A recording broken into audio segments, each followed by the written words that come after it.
Bom dia, alunos. Espero que vocês estejam todos bem. A nossa aula de hoje será sobre domínio, contradomínio e imagem de uma função afim e os casos notáveis do domínio, certo? E também uma análise gráfica da função para que nós possamos definir a lei que define essa função. Vamos identificar o domínio, contradomínio e a imagem de uma função através do diagrama de Venn. Então, vemos que a função f de x ela é igual a x mais 2. E nós temos aqui o conjunto A, que contém os elementos menos 2, menos 1, 0 e 1.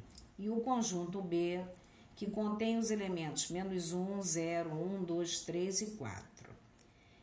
Então, basta substituir cada elemento de A na função para que nós achemos os correspondentes dele em B.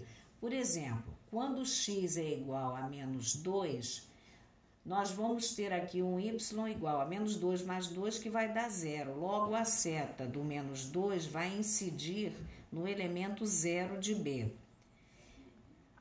Já quando x vale menos 1, o meu y será menos 1 mais 2 mais 1.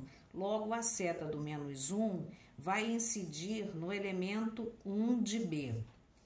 Quando x assume o valor 0, eu vou ter 0 mais 2, 2. O meu y será 2, que é o elemento 2 de B.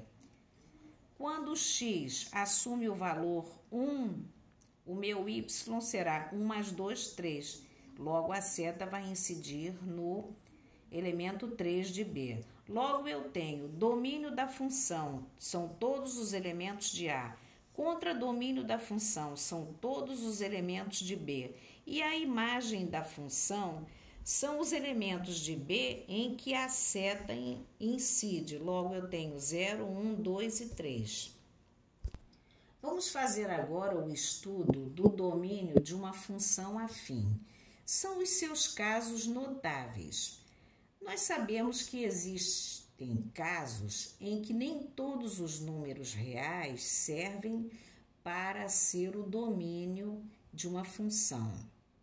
Por exemplo, aqui nessa função f de x igual a raiz quadrada de x, como não existe raiz quadrada de números negativos, o domínio será o conjunto dos números reais positivos.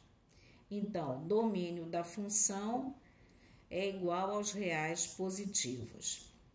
Já na função f de x igual a 1 sobre x, como não existe nenhuma fração com denominador zero, o domínio será o conjunto dos números reais não nulos.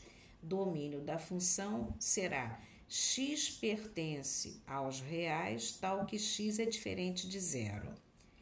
Já na função f de x igual a 1 sobre raiz quadrada de x, o domínio será o conjunto dos números reais positivos, sendo que x é maior do que zero, porque o zero não serve. Então, x pertence aos reais, tal que o x é maior que zero. Vamos agora fazer a análise gráfica de uma função polinomial de primeiro grau ou função afim para determinar a lei que define essa função. Então, vamos analisar aqui o gráfico dessa função. Nós temos aqui, nós sabemos que o coeficiente linear da reta é o ponto em que a reta corta o eixo dos y. Logo, o meu B vai ser igual a 3, tá? Bom, nós sabemos que a equação genérica da reta é igual a y é igual a ax mais b. E nós temos aqui o ponto P1, que é o ponto 0,3, e o ponto P2 sobre o eixo do x, né, que é o ponto 2, 0. Se eu substituir os pontos P1 e P2 na equação genérica da reta, assim, P1, 0 para x, certo? E 3 para y. Então, eu vou ter A vezes 0 mais B é igual a 3. Logo, B igual a 3. No ponto P2, que é 2 para x e 0 para y, substituindo na equação genérica da reta, eu tenho A vezes 2 mais 3 igual a 0. Logo, 2A igual a menos 3, A igual a menos 3 meios. Logo, eu achei o B igual a 3 e o A igual a menos 3 meios. Colocando eles na minha equação genérica da reta, eu tenho y igual a menos 3 meios de x mais 3. Essa é a lei que define a reta.